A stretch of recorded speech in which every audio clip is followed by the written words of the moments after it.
प्रिय विद्यार्थियों, आपका अपना YouTube channel science with Sachin sir में स्वागत है। अगर आपने चैनल को सब्सक्राइब नहीं किया है तो चैनल को सब्सक्राइब करें, लाइक करें, शेयर करें, जिससे आने वाले न्यू वीडियो के बारे में आपको नोटिफिकेशन प्राप्त हो सके। मैं आपके लिए लेके आया हूँ सामान्य विज्ञान का एक अति महत्वपूर्ण टॉपिक, रक्त परिसंचरण तंत्र, जिसे ब्लड सर्कुलेटरी सिस्टम भी कहा जाता है।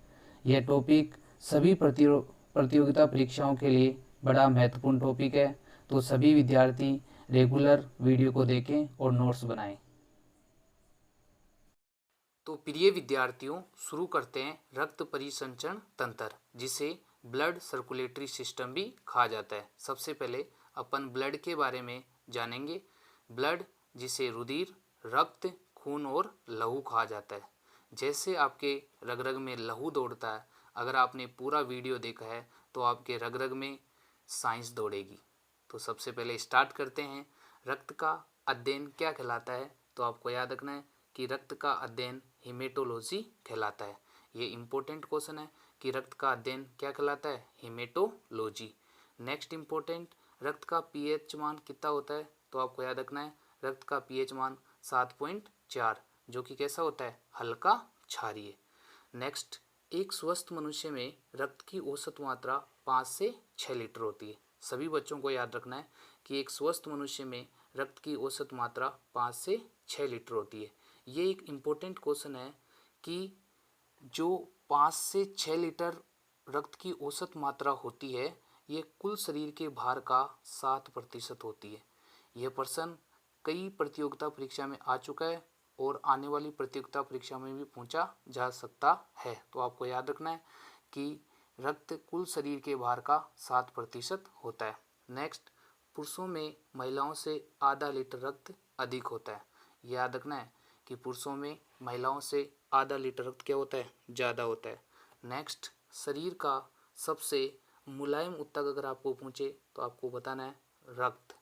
आपको पूछेगा कि बताइए शरीर का सबसे सॉफ्ट टिश्यू या मुलायम ऊतक कौन होता है? तो आपका आंसर होना चाहिए रक्त। नेक्स्ट, अगर आपने सर बताया कि शरीर का सबसे मुलायम ऊतक रक्त होता है, तो शरीर का कठिनतम या कठोरतम ऊतक कौन होगा? तो बोन्स या हड्डियाँ। तो आपको याद रखना है कि शरीर का सबसे कठिनतम या कठोरतम ऊतक कौन होता है? हड्डियाँ। नेक्स्ट, रक्त स्वाद में नमकीन जैसा होता है। तो कई बच्चे होते हैं ना, जैसे कट लग जाता है तो चूसना स्टार्ट कर देते हैं। तो भाई रक्त स्वाद में कैसा होता है? नमकीन जैसा। और क्या लगता है? अपारदर्शी। तो यह बात आपको याद रखना है। रक्त एक प्रकार का कैसा ऊतक है?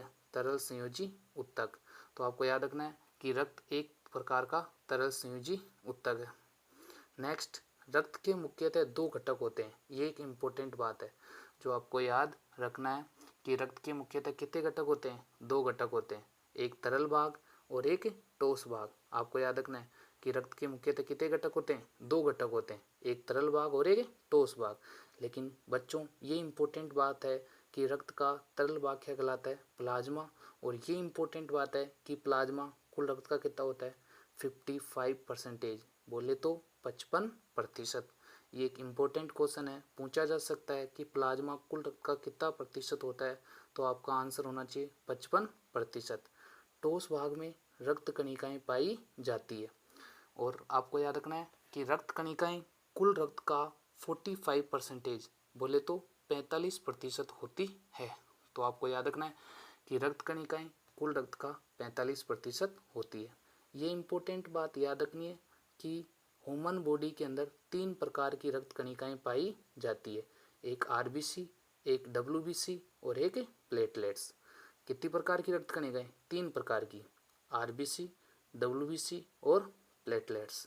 फोकस बनाए रखें, आपको बहुत सारा नॉलेज मिलेगा। तो रक्त कणिकाएं 3 प्रकार की होती है, आरबीसी, डब्ल्यूबीसी और प्लेटलेट्स। सबसे मोस्ट इम्पोर्टेंट बात यह कि इन तीनों प्रकार की रक्त कणिकाओं का निर्माण कहाँ होता है? तो आपका आंसर होना चाहिए अस्थि मज्जा या बोन मेरो में। आपको पूछेगा कि रक्त कणिकाओं का निर्माण कहाँ होता है? तो आपका आंसर होना चाहिए अस्थि मज्जा या बोन मेरो के अंदर होता है। अब सर ये अस्थि मज्जा या बोन मेरो क्या होता है? तो आपको मैं बता देता हूँ आपकी जानकारी के लिए कि हड्डियों के मध्य एक खोखली गुहा पाई जाती है जिसे अस्थि मज्जा या बोन मेरो कहा जाता है। मैंने आपको बताया था कि मनुष्य शरीर में 3 प्रकार की रक्त कणिकाएं पाई जाती है, एक आरबीसी, एक डब्ल्यूबीसी और एक प्लेटलेट्स। अब तीनों प्रकार की रक्त कणिकाओं के बारे में विस्तृत अध्ययन करेंगे। तो सबसे पहले स्टार्ट करते हैं आरबीसी के बारे में। तो प्यारे बच्चों, आपको पता है कि आरबीसी को क्या बोलते हैं? रेड ब्लड कार्पल, और हिंदी में बोलते हैं लाल रक्त कणिका। सबसे इम्पोर्टेंट बात यह है कि आरबीसी का अन्य नाम क्या होता है? तो आपको याद रखना है इरिथ्रोसाइट। आपको याद रखना है कि आरबीसी का अन्य नाम क्या होता है? तो आपको याद रखना है इरिथ्रोसाइट। ये इंपॉर्टेंट पर्सन है। नेक्स्ट, आरबीसी का जीवन काल कितना होता है? तो आपको याद रखना है कि आरबीसी का जीवन काल होता है 90 से 120 दिन। ये भी इम्पोर्टेंट पर्सन है। नेक्स्ट, आरबीसी में हीमोग्लोबिन रक्त वर्णक पाया जाता है, जिसके कारण रक्त का रंग कैसा होता है? लाल होता है। एक इम्पोर्टेंट पर्सन है क्या कि बताइए रक्त वर्णक कौन सा होता है? तो आपको क्या आंसर देना है? हीमोग्लोबिन। और हीमोग्लोबिन कौन सी रक्त कणिका में पाया जाता है? आरबीसी में। और इसके कारण रक्त का रंग कैसा होता है? लाल। अब मैं आपको कुछ 2-3 एक्स्ट्रा क्वेश्चन दूं कि जैसे मांसपेशियों का लाल रंग मायोग्लोबिन वर्णक के कारण होता है, पत्तियों का हरा रंग क्लोरोफिल वर्णक के कारण होता है। तो आपको याद रखना है कि जो कलर या रंग आते हैं यह पिगमेंट या वर्णक के कारण आते हैं। नेक्स्ट इम्पोर्टेंट बात क्या कि हीमोग्लोबिन में लौह तत्व आयरन पाया जाता है, लेकिन ये किसके रूप में होता है? तो आपको एक इम्पोर्टेंट बात है जो याद रखनी है, ये आयरन Fe+2 या फेरस के रूप में पाया जाता है। ये इम्पोर्टेंट क्वेश्चन है एसएससी के लिए, एसएससी सीजीएल के लिए, रीट के लिए, पटवार के लिए, कि हीमोग्लोबिन में लौह तत्व आयरन किसके रूप में होता है? फेरस के रूप में पाया जाता है। कभी कभार ये क्वेश्चन भी आ जाता है कि बताइए हीमोग्लोबिन में कौन सी धातु पाई जाती है? तो आपका आंसर होना चाहिए आयरन धातु पाई जाती है। नेक्स्ट, सभी स्तनधारियों की आरबीसी में केंद्रक अनुपस्थित होता है। ये भी एक इम्पोर्टेंट क्वेश्चन है कि सभी स्तनधारियों की आरबीसी में केंद्रक नहीं पाया जाता है, लेकिन कुछ स्तनधारी हैं जैसे कि ऊंट, लामा और जिराफ, ये स्तनधारी हैं, फिर भी इनके आरबीसी में केंद्रक पाया जाता है। तो ये आपको याद रखना है। नेक्स्ट इम्पोर्टेंट बात, आरबीसी की सतह पर एंटीजन या प्रतिजन पाए जाते हैं। आपको याद रखना है कि आरबीसी की सतह पर एंटीजन या प्रतिजन पाए जाते हैं। अब प्यारे बच्चों, 2 इम्पोर्टेंट क्वेश्चन बता रहा हूँ जो सभी बच्चों को याद रखने हैं। ये आरएस लेवल तक का क्वेश्चन है, पूछा जाता है और पूछा जा सकता है। क्या कि एंटीजन, ध्यान से सुनना, जिस व्यक्ति की आरबीसी की सतह पर जिस प्रकार का एंटीजन या प्रतिजन होगा उस व्यक्ति का ब्लड ग्रुप वैसा ही होता है। दोबारा बता रहा हूँ, आरबीसी की सतह पर जिस प्रकार का एंटीजन पाया जाता है उस व्यक्ति का ब्लड ग्रुप वैसा ही होता है। अगर किसी व्यक्ति के ब्लड आरबीसी की सतह पर एंटीजन ए है तो उसका ब्लड ग्रुप क्या होगा? ए। अगर मान लीजिए किसी व्यक्ति की आरबीसी की सतह पर एंटीजन बी है तो उसका ब्लड ग्रुप क्या होगा? बी। अगर मान लीजिए किसी व्यक्ति की आरबीसी की सतह पर एंटीजन ए तथा बी है तो उसका ब्लड ग्रुप क्या होगा? ए बी होगा। तो ये आपको इम्पोर्टेंट बात याद रखनी है। अब आपको इम्पोर्टेंट बात ये याद रखनी है कि ये जो एंटीजन है इनको ब्लड पार्टिकल कहा जाता है। तो आपको पता है ये एक इम्पोर्टेंट क्वेश्चन है कि कौन से blood particle blood group decide करते हैं? तो आपका आंसर होना चाहिए एंटीजन। ये एक इम्पोर्टेंट क्वेश्चन है कि बताइए कौन से blood particle blood group decide करते हैं? तो आपका आंसर होना चाहिए एंटीजन। और एक इम्पोर्टेंट बात यह है कि कौन सी ब्लड सेल ब्लड ग्रुप का निर्धारण करती है? तो आपका आंसर होना चाहिए आरबीसी, क्योंकि आरबीसी की सतह पर क्या पाए जाते हैं? एंटीजन। और आपको पता है आरबीसी तो क्या है? एक ब्लड सेल है। ठीक है, तो ये 2 इम्पोर्टेंट क्वेश्चन है जो आपको याद रखना है। मैं दोबारा बता देता हूँ कि कौन से blood particle blood group decide करते हैं? तो आपको एंटीजन याद रखना है। और कौन सी ब्लड सेल ब्लड ग्रुप का निर्धारण करती है? तो आपको याद रखना है आरबीसी। नेक्स्ट इम्पोर्टेंट क्या कि आरबीसी की संख्या कितनी होती है? तो 5.5 लाख पर mm³। नेक्स्ट इम्पोर्टेंट, आरबीसी की संख्या में कमी क्या कहलाती है? तो आपको याद रखना है एनीमिया, खून की कमी। खून की कमी क्या कहलाती है? एनीमिया। नेक्स्ट, आरबीसी की अधिकता क्या कहलाती है? तो आपको याद रखना है पॉलीसाइथेनिया। आरबीसी की अधिकता क्या कहलाती है? पॉलीसाइथेनिया। सब बच्चों को याद रखना है कि आरबीसी की अधिकता क्या कहलाती है, पॉलीसाइथेनिया। नेक्स्ट इंपॉर्टेंट क्वेश्चन क्या कि एक हीमोग्लोबिन अणु के द्वारा अधिकतम 4 ऑक्सीजन अणुओं का परिवहन किया जाता है। एक इंपॉर्टेंट क्वेश्चन है कि एक हीमोग्लोबिन अणु केवल 4 ऑक्सीजन अणुओं का परिवहन कर सकता है। नेक्स्ट, एक आरबीसी में लगभग, ध्यान से सुनना, एक आरबीसी में लगभग 270 मिलियन हीमोग्लोबिन उपस्थित होते हैं। एक इम्पोर्टेंट क्वेश्चन याद रखना है कि एक आरबीसी में लगभग 270 मिलियन हीमोग्लोबिन अणु उपस्थित होते हैं। नेक्स्ट, अब सर बताओ हीमोग्लोबिन का कार्य क्या होता है। तो हीमोग्लोबिन का कार्य होता है शरीर के विभिन्न ऊतकों व कोशिकाओं तक ऑक्सीजन का क्या करना, परिवहन करना। क्या करता है, जैसे आप सांस लेते हो तो सांस से ऑक्सीजन जाती है, ऑक्सीजन जब आपको पता है फेफड़ों के अंदर जाती है और वायु कुपिकाओं के अंदर जाती है, तो वायु कुपिकाओं में जाने के बाद हीमोग्लोबिन उसको पकड़ता है और शरीर के विभिन्न कोशिकाओं और ऊतकों तक उसको पहुंचाने का कार्य करता है। तो हीमोग्लोबिन का कार्य होता है कि ह्यूमन बॉडी के अंदर ऑक्सीजन का ट्रांसफर करना। ठीक है, तो आपको याद रखना है कि हीमोग्लोबिन शरीर के विभिन्न ऊतकों व कोशिकाओं तक ऑक्सीजन का क्या करता है, परिवहन। नेक्स्ट इंपॉर्टेंट, आरबीसी की आकृति कैसी होती है, तो आपको याद रखना है द्विअवतलाकार। अब एक इम्पोर्टेंट बात ये बता रहा हूँ, क्या ये एग्जाम में क्वेश्चन आता है कि बताइए हीमोग्लोबिन की मात्रा मेल में कितनी होती है और फीमेल में कितनी होती है। तो प्यारे बच्चों आपको याद रखना है कि मेल में होती है 14 से 16 ग्राम पर 100 ml। ये एक इम्पोर्टेंट बात है, मेल में कितनी होती है 14 से 16 ग्राम पर 100 ml और फीमेल में कितनी होती है 12 से 14 ग्राम पर 100 ml। दोनों आपको याद रखना है कि मेल के अंदर हीमोग्लोबिन कितना होता है और फीमेल में कितना होता है। नेक्स्ट देखिए, आरबीसी के बारे में मैं आपको जितने भी इम्पोर्टेंट क्वेश्चन बन सकते थे वो मैंने आपको पूरा बता दिया। इससे ज़्यादा कोई भी क्वेश्चन आरबीसी में नहीं बनने वाला। नेक्स्ट, ब्लड सेल पढ़ते हैं डब्ल्यूबीसी, जिसे बोला जाता है वाइट ब्लड कार्पल या बोला जाता है श्वेत रक्त कणिका। अब जैसे मैंने आपको बताया आरबीसी को इरिथ्रोसाइट बोलते हैं, वैसे डब्ल्यूबीसी को क्या बोलते हैं, ल्यूकोसाइट या क्या बोलते हैं, श्वेताणु। ये आपको याद रखना है। अब बात करते हैं कि सर डब्ल्यूबीसी की आकृति कैसी होती है, तो आपको याद रखना है कि डब्ल्यूबीसी की आकृति कैसी होती है, अमीबीय आकृति होती है। डब्ल्यूबीसी कैसी आकृति होती है, अमीबीय आकृति। अमीबा एक कोशिकीय जीव होता है और ये प्रोटोजोआ संघ से संबंधित होता है। इसकी आकृति कोई फिक्स नहीं होती है, इसलिए डब्ल्यूबीसी की आकृति भी फिक्स नहीं होती है। तो डब्ल्यूबीसी की आकृति अगर अमीबीय आकृति ऑप्शन में नहीं हो तो अनियमित आकार भी ऑप्शन में हो सकता है। नेक्स्ट, मैंने आपको ये बताया था कि आरबीसी में केंद्रक नहीं पाया जाता, लेकिन डब्ल्यूबीसी में केंद्रक पाया जाता है। नेक्स्ट, डब्ल्यूबीसी का जीवन काल 2 से 7 दिन का होता है, ये आपको याद रखना है।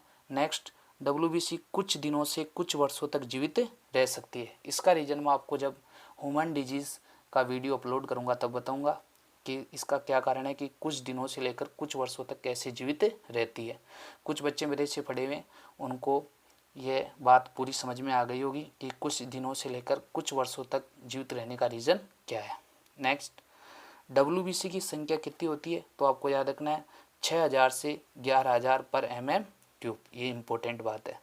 नेक्स्ट, आपको जानकारी के लिए बता देता हूँ, जो ब्लड कैंसर होता है या रक्त कैंसर होता है उसमें डब्ल्यूबीसी की संख्या सामान्य से क्या हो जाती है, अधिक हो जाती है, जिसे क्या कहा जाता है, ल्यूकेमिया। तो ल्यूकेमिया ब्लड कैंसर का प्रकार है जिसमें डब्ल्यूबीसी की संख्या सामान्य से क्या हो जाती है, अधिक हो जाती है। कैंसर का अध्ययन क्या कहलाता है, ओंकोलॉजी। ये आपको याद रखना है। और विश्व कैंसर दिवस कब बनाया जाता है, 4 फरवरी को बनाया जाता है। ये आपको कुछ बातें याद रखनी है। मैंने आपको बताया कि डब्ल्यूबीसी की संख्या में कमी क्या कहलाती है, तो आपको याद रखना है ल्यूकोपेनिया या ल्यूकोसाइपेनिया कहलाता है। तो आपको याद रखना है ल्यूकोपेनिया डब्ल्यूबीसी की संख्या में कमी कहलाती। अब बात करते हैं सर कि डब्ल्यूबीसी के कार्य क्या होते हैं, तो आपको याद रखना है कि आपके शरीर के अंदर कोई भी हानिकारक रोगजनक प्रवेश करता है तो उसको नष्ट करने का कार्य कौन करती है, डब्ल्यूबीसी।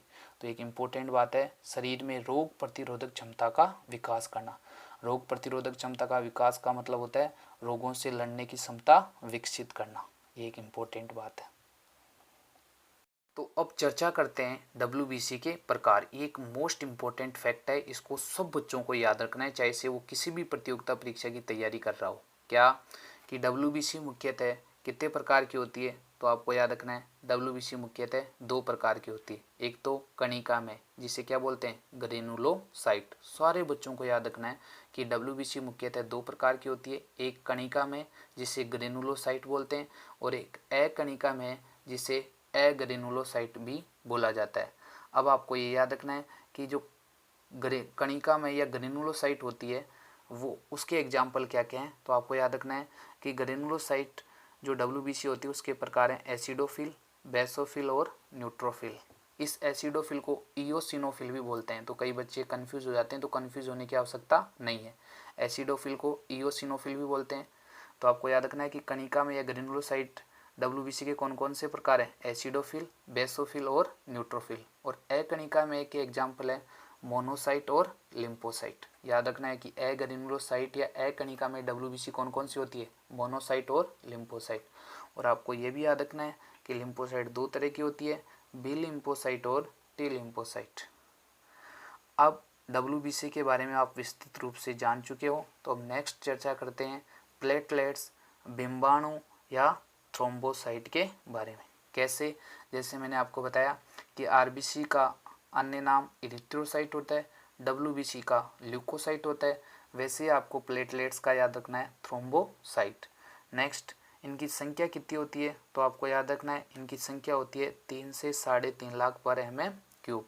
नेक्स्ट, प्लेटलेट्स की आकृति कैसी होती है, तो आपको याद रखना है गोलाकार। नेक्स्ट, प्लेटलेट्स का कार्य क्या होता है, तो रक्त का क्या बनाना, थक्का बनाना। कौन सा विटामिन रक्त का थक्का बनाने में सहायक है, तो आपको पता है कि विटामिन के। और प्लेटलेट्स का कार्य क्या होता है, रक्त का थक्का बनाना। एक इम्पोर्टेंट बात है, आपको एग्जाम में पूछा गया क्वेश्चन है और पूछा जा सकता है कि बताइए किस रोग में प्लेटलेट्स की संख्या कम होती है, तो आपका आंसर होना चाहिए डेंगू रोग। पूछा जाएगा कि बताइए कौन सी रोग में प्लेटलेट्स की संख्या कम होती है, तो आपका आंसर होना चाहिए डेंगू। और आपकी जानकारी के लिए बता देता हूँ, डेंगू एक वायरस जनित रोग होता है और यह मादा एडीज एजिप्टाई मच्छर के काटने से फैलता है। और मादा एनाफ्लीज मच्छर के काटने से कौन सा रोग फैलता है, मलेरिया। एक सबसे इम्पोर्टेंट और एक एनसीईआरटी की लाइन है कि मनुष्य शरीर के अंदर आरबीसी और डब्ल्यूबीसी का अनुपात कितना होता है, तो आपको याद रखना है 600:1। ये इम्पोर्टेंट बात है। तो लो जी, मैंने आपको आरबीसी के बारे में, डब्ल्यूबीसी के बारे में और प्लेटलेट्स के बारे में विस्तृत जानकारी दे दी है। आप साथ साथ नोट्स बनाएं, रेगुलर वीडियो को देखें, तो आपके सारे टॉपिक ऐसे ही तैयार हो जाएंगे। अब नेक्स्ट चर्चा करते हैं रक्तवाहिनियों के बारे में। रक्तवाहिनियों को ब्लड वेसल्स भी कहा जाता है। रक्तवाहिनियाँ मुख्यतः 3 प्रकार की होती हैं। कौन कौन सी, धमनी जिसे आर्टरी कहा जाता है, एक क्या होती है सिरा जिसे क्या कहा जाता है, वेन कहा जाता है। तो आपको याद रखना है कि रक्तवाहिनियाँ मुख्यतः 3 प्रकार की, धमनी, आर्टरी, सिरा, वेन, और एक केशिकाएं जिसे कैपिलरीज कहा जाता है। तो मनुष्य शरीर के अंदर 3 प्रकार की रक्तवाहिनियाँ होती है, धमनी, सिरा, केशिकाएं, जिन्हें आर्टरी, वेन और कैपिलरीज कहा जाता है। अब इनके बारे में भी विस्तृत अध्ययन करेंगे कि धमनी क्या होती है, सिरा क्या होती है और केशिकाएं क्या होती है। तो सबसे पहले अध्ययन करते हैं धमनियाँ या आर्टरी के बारे में। आपको बच्चों याद रखना है कि धमनियों में सामान्यतः शुद्ध रक्त बहता है। आपको पता होना चाहिए धमनियों में सामान्यतः कौन सा रक्त होता है, शुद्ध रक्त होता है। अब आपको याद रखना है सभी धमनियों में सामान्यतः शुद्ध रक्त बहता है, लेकिन एक इसका अपवाद है, बहुत इंपॉर्टेंट है, बहुत इंपॉर्टेंट है। क्या, फुफ्फुसीय धमनी जिसे पल्मोनरी आर्टरी भी कहा जाता है। सभी धमनियों में शुद्ध रक्त बहता है, लेकिन एक अपवाद है, फुफ्फुसीय धमनी या पल्मोनरी आर्टरी, इसमें कौन सा रक्त होता है, अशुद्ध। जब हार्ट की संरचना बताऊंगा तब आपको बताऊंगा कि फुफ्फुसीय धमनी कहाँ होती है और उसका वर्क या फंक्शन क्या होता है। नेक्स्ट, धमनियों में रुधिर दाब क्या होता है, ज़्यादा होता है। आपको याद रखना है कि धमनियों के अंदर ब्लड प्रेशर क्या होता है, ज़्यादा होता है। अरे आपने सुना नहीं क्या गाँव के अंदर कि यार उसका तो एक्सीडेंट हो गया, खून की पिचकारी छूटी है। तो पिचकारी का मतलब कौन डैमेज हुआ है, आर्टरी या धमनियाँ डैमेज हुई है, क्योंकि उनमें ब्लड प्रेशर क्या होता है, ज़्यादा होता है, इसलिए खून ज़्यादा निकलता है। नेक्स्ट, धमनियों की दीवारें मोटी व लचीली होती है। सही बात है, इंपॉर्टेंट है। नेक्स्ट, धमनी का कार्य क्या होता है, तो आपको याद रखना है कि हृदय से शुद्ध रक्त को शरीर के विभिन्न भागों तक पहुंचाना। तो आपको याद रखना है कि धमनी का कार्य होता है हृदय से शुद्ध रक्त को शरीर के विभिन्न भागों तक पहुंचाना। अब चर्चा करते हैं सिरा या वेन के बारे में। तो आपको याद रखना है कि सिराओं के अंदर सामान्यतः कौन सा रक्त होता है, अशुद्ध रक्त बहता है। तो आपको याद रखना है शिराओं के अंदर सामान्यतः कौन सा रक्त होता है? अशुद्ध रक्त होता है। नेक्स्ट, जो शिराएं होती है उनमें रुधिर दाब या ब्लड प्रेशर क्या होता है? कम होता है। नेक्स्ट, शिराओं का कार्य क्या होता है? तो आपको याद रखना है कि शरीर के विभिन्न भागों से अशुद्ध रक्त को किस में लाना? हृदय में। ये शरीर के विभिन्न भागों, ऊतकों व कोशिकाओं से अशुद्ध रक्त को लाकर किस में छोड़ती है? हृदय में लाकर छोड़ती है। नेक्स्ट इंपॉर्टेंट बात, क्या ये सब बच्चों को याद रखना है कि ग्लूकोज चढ़ाना, इंजेक्शन लगाना आदि कार्य किसके द्वारा होता है? शिराओं के द्वारा होता है। अब कई बच्चे बोलेंगे कि क्यों गुरुजी, हम तो धमनी में लगाएंगे इंजेक्शन, ग्लूकोज धमनी में चढ़ाएंगे, तो क्यों नहीं चढ़ा सकते? क्योंकि आप पता है कि उनके अंदर जो ब्लड प्रेशर होता है धमनियों के अंदर वो ज़्यादा होता है, इसलिए सिरिंज में कोस जो आपका ब्लड है वो रिवर्स वापस आ जाएगा। इसलिए आपको पता होना चाहिए कि जो ग्लूकोज चढ़ाते हैं डॉक्टर, इंजेक्शन लगाते हैं, वो किस में लगाते हैं? शिराओं के अंदर लगाते हैं। ठीक है, आपका माहौल तो बन रहा है ना? कमेंट बॉक्स पर कमेंट करके बताना आपको कि वीडियो कैसा लगा। और एक ही उद्देश्य है कि मेरे से पढ़ा हुआ हर एक विद्यार्थी एक अच्छी पोस्ट पर जाएं, वो समाज का, देश का और अपने परिवार का नाम रोशन करें। तो आप एक कॉन्फिडेंस बनाए रखें। ठीक है, अब नेक्स्ट इम्पोर्टेंट बात करते हैं केशिकाओं के बारे में। केशिकाओं का कोई महत्वपूर्ण कार्य नहीं होता, केवल ये धमनी और शिराओं को जोड़ने का कार्य करती है। तो प्रिय विद्यार्थियों, मैंने आपको सबसे पहले ब्लड के बारे में सामान्य जानकारी दी, फिर मैंने आपको ब्लड कार्पल पढ़ाया, आरबीसी, डब्ल्यूबीसी और प्लेटलेट्स, फिर मैंने आपको बताया ब्लड वेसल्स, धमनी, शिरा और केशिकाएं। नेक्स्ट इस टॉपिक की चर्चा इसके सेकंड पार्ट में करेंगे। आप सभी विद्यार्थी चैनल को लाइक करें, सब्सक्राइब करें और शेयर करें और अधिक से अधिक बच्चों तक इस स्टडी मटेरियल को पहुंचाएं। जय हिंद।